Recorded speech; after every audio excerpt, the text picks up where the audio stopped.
Vous avez probablement entendu parler de l'efficacité des mitrailleuses allemandes pendant la Seconde Guerre mondiale, mais qu'est-ce que cela signifiait réellement pour les hommes qui les servaient? Eh bien, plus ils infligeaient de dégâts, plus l'ennemi essayait de les éliminer. Et naturellement, les servants de MG42 avaient certains des taux de perte les plus élevés parmi toutes les troupes au sol. Et même quand leur position était prise d'assaut et qu'ils essayaient de se rendre après avoir fauché tant d'hommes d'une seule unité, les survivants n'étaient pas toujours d'humeur à pardonner.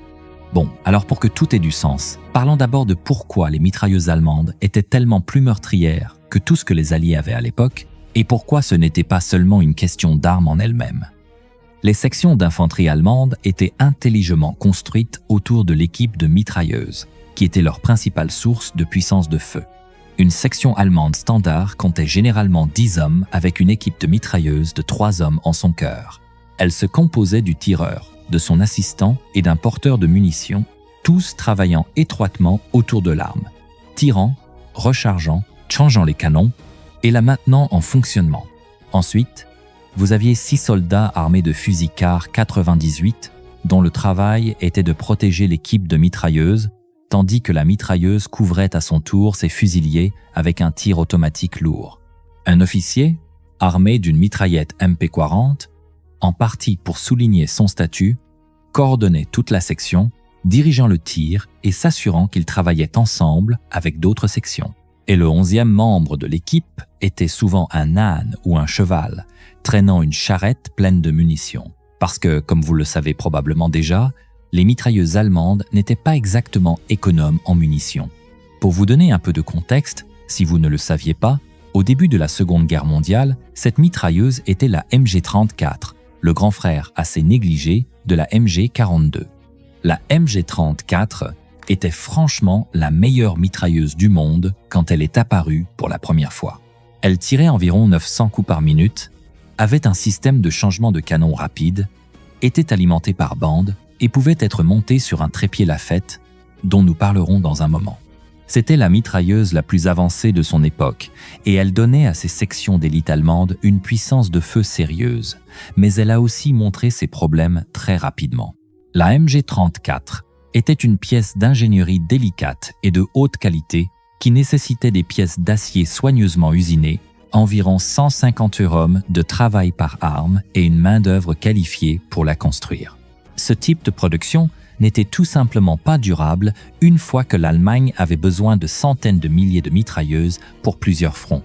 En plus de cela, à cause de ses tolérances serrées et de sa haute précision, la MG34 ne s'entendait pas bien avec la boue, la poussière ou le froid extrême. Donc, les Allemands ont commencé à chercher une arme meilleure et plus fiable avec une puissance de feu encore plus grande. Mais cette fois, quelque chose qui pourrait réellement être produit en masse pour une guerre qui s'était transformée en guerre d'usure. Cette recherche a conduit à la création et à l'adoption large de la MG42, qui a réduit le temps de production de moitié, réduit le coût à environ un tiers et augmenté la cadence de tir d'environ 40%. Maintenant, en revenant à pourquoi les soldats armés de cette arme n'avaient généralement pas un avenir brillant entre les mains ennemies quand ils étaient capturés. Vous soupçonnez peu être déjà pourquoi, mais attendez d'entendre les histoires de comment ça s'est réellement passé. Alors commençons d'abord par le front qui a vu environ 80% de tous les combats de la Seconde Guerre mondiale, le front de l'Est. Le terrain ouvert et large là donnait aux servantes de mitrailleuses une portée très efficace.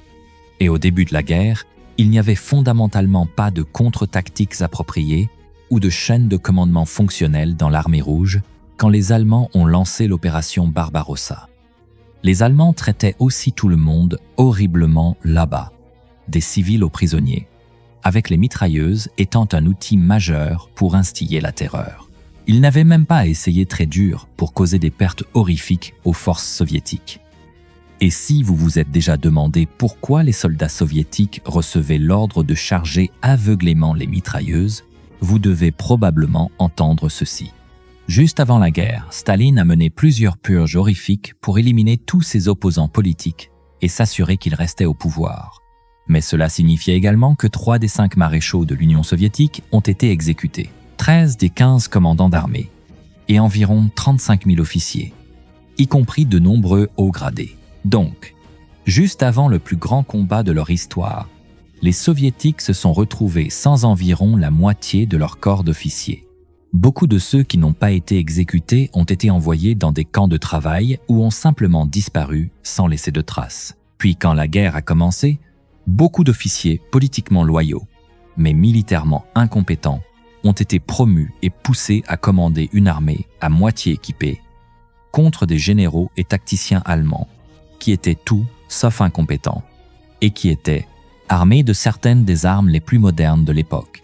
Donc maintenant vous pouvez voir pourquoi les soldats soviétiques étaient jetés dans de grandes attaques dites vagues humaines contre des positions de mitrailleuses avec des officiers abattant sur place quiconque refusait d'avancer.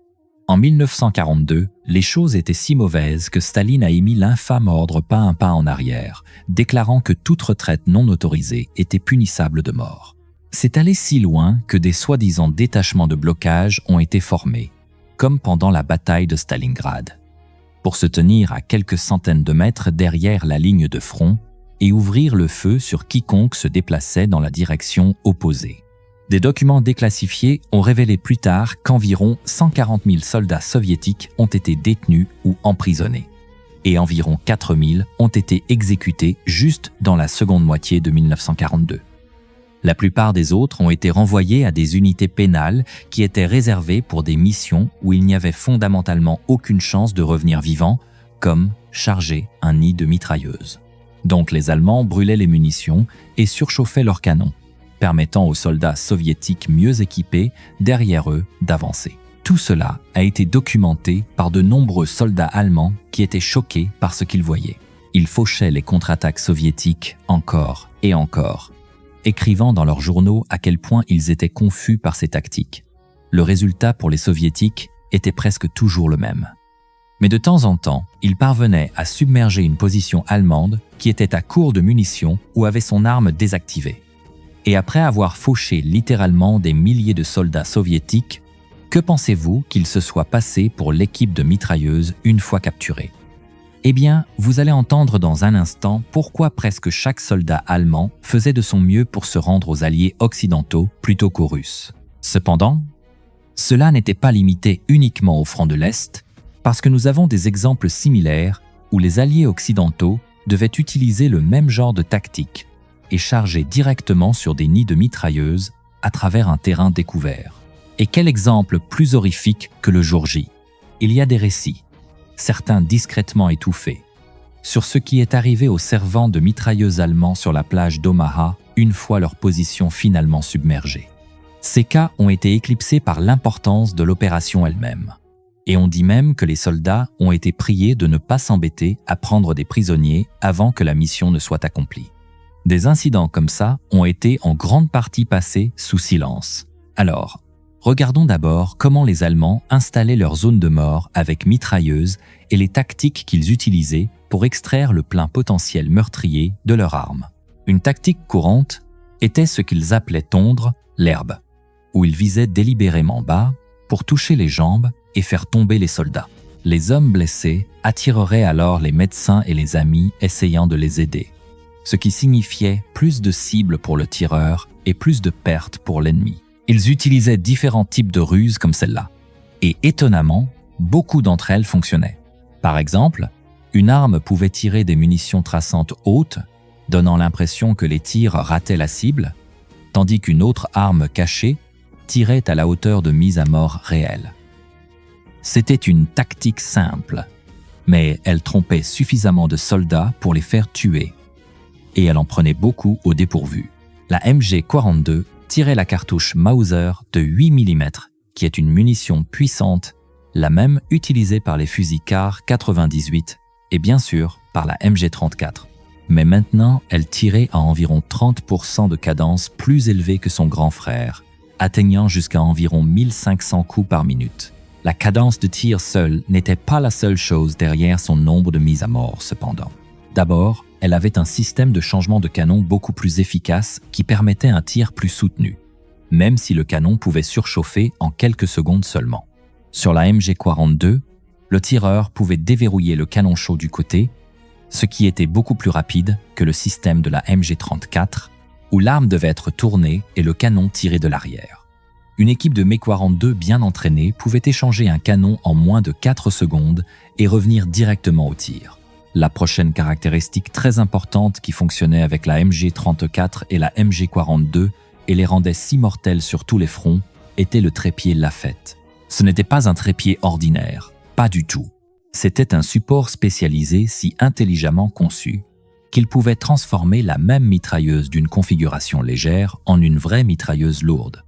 Vous montiez l'arme dessus, l'utilisiez avec des optiques, et soudain, elle devenait une arme de longue portée très précise. Elle avait des ressorts amortisseurs qui absorbaient le recul et maintenaient l'arme stable et précise même à longue portée jusqu'à environ 3000 mètres. La détente était intégrée au support, donc le tireur la tirait sans réellement tenir l'arme elle-même, ce qui signifiait que les vibrations de ses mains ne perturbaient pas la visée. Elle avait des commandes de visée très précises et pouvait même être utilisée pour le tir indirect, presque comme une pièce d'artillerie très légère. Cependant, la caractéristique la plus mortelle qu'elle avait était un dispositif appelé le Tiefenfeuer automate. C'était essentiellement un ordinateur analogique, un mécanisme de style horlogerie où l'équipage pouvait pré-régler les zones de tir. Il sélectionnait la zone de mise à mort et entrait les données dans ce dispositif, le configurant pour tirer à travers cette zone en motif de balayage. En termes simples, quand la détente était tirée, la mitrailleuse se déplaçait automatiquement de gauche à droite et de haut en bas à travers la zone prédésignée. Avec ce support, l'arme était aussi assise beaucoup plus bas au sol, et le tireur pouvait même la tirer en utilisant un périscope tout en restant à couvert. Cela rendait beaucoup plus difficile de repérer où était l'arme et bien sûr, beaucoup plus difficile de l'éliminer. Dans certaines situations d'embuscade, le tireur n'avait même pas besoin d'être juste à côté de l'arme pour la tirer. Il pouvait préparer la zone de tir, charger l'arme, attacher une ficelle à la détente et s'éloigner. Quand l'ennemi entrait dans cette zone, il tirait la ficelle, ouvrait le feu à distance, évitait le feu de retour et causait encore plus de confusion. Ce support était si bien conçu que le même concept est encore utilisé aujourd'hui dans l'armée allemande avec la MG3, tous deux étant seulement des versions légèrement améliorées de ce qui a été introduit il y a plus de 80 ans. Vous pouvez voir à quel point c'était en avance sur son temps quand les Allemands l'ont déployé pendant la Seconde Guerre mondiale. Aucune autre nation n'avait quelque chose comme ça. Et tout ce système d'armes combiné avec les steppes ouvertes et les soldats soviétiques chargeant à découvert, ou les troupes américaines et britanniques, poussant à travers la végétation épaisse de Normandie, puis courant directement dans une position de mitrailleuse était tout simplement terrifiant. Les Allemands laissaient parfois les troupes attaquantes s'approcher jusqu'à 50 mètres, puis sur commande ouvraient le feu avec tout ce qu'ils avaient, ne donnant presque aucune chance à quiconque de survivre. Les Soviétiques apprenaient leurs propres leçons également et ont finalement commencé à utiliser l'artillerie et les chars de la façon dont ils étaient censés être utilisés pour faire de lance des attaques d'infanterie, généralement à l'aube. Les Allemands savaient qu'après un barrage d'artillerie lourd, ils devaient se précipiter hors de leurs abris et occuper leur position défensive aussi vite que possible, parce que juste derrière, il y aurait des vagues de centaines de chars et de milliers de soldats. Tout le monde sur le champ de bataille savait que la mitrailleuse devait partir en premier. Donc, chaque arme, des fusils à l'artillerie, donnait la priorité à l'élimination de la MG. Les Allemands, d'autre part, savaient qu'ils devaient garder leur mitrailleuse en feu à tout prix. Une fois que le tireur était touché ou tué par un sniper, il était immédiatement remplacé par le servant assistant. Imaginez littéralement faire la queue derrière l'arme, remplaçant l'homme qui venait d'être abattu alors qu'il avait remplacé celui avant lui, sachant qu'il y avait de bonnes chances que quelqu'un fasse la même chose pour vous quelques instants plus tard. Les équipes de mitrailleuses étaient souvent sacrifiées pour protéger la retraite de la force principale et retenir l'ennemi juste assez longtemps pour gagner du temps pour que tout le monde s'échappe. Ils savaient qu'après avoir infligé de telles pertes à l'ennemi, il valait probablement mieux ne pas être capturé vivant de toute façon. Cela était surtout vu sur le front de l'Est, quand après avoir perdu l'initiative, les lignes allemandes se brisaient sur chaque secteur. Même alors, ils infligeaient encore des pertes catastrophiques aux Soviétiques, leur faisant payer littéralement en sang chaque pas de territoire libéré. Avec presque chaque soldat soviétique ayant perdu des êtres chers dans cette guerre, ils n'étaient pas d'humeur à accepter facilement la reddition. surtout pas des servants de mitrailleuses. Les troupes allemandes avaient tellement peur du combat au corps à corps et de la capture par les soldats soviétiques qu'elles abandonnaient souvent leur position et couraient si l'ennemi arrivait à portée de grenades à pour main. Dans certains journaux allemands, les quelques-uns qui ont survécu à ce genre de combat ont décrit à quel point ces batailles étaient horrifiques, choquant même des soldats vétérans qui avaient combattu sur d'autres fronts, mais n'avaient jamais rien vu de tel. Bien sûr, tous les servants de mitrailleuses n'étaient pas tués sur place. Beaucoup ont été faits prisonniers. Mais ensuite, vous regardez les chiffres. Sur environ 3 millions de soldats allemands capturés sur le front de l'Est, environ 1 million n'ont pas survécu à la captivité. 1 sur 3 est mort dans les camps de prisonniers.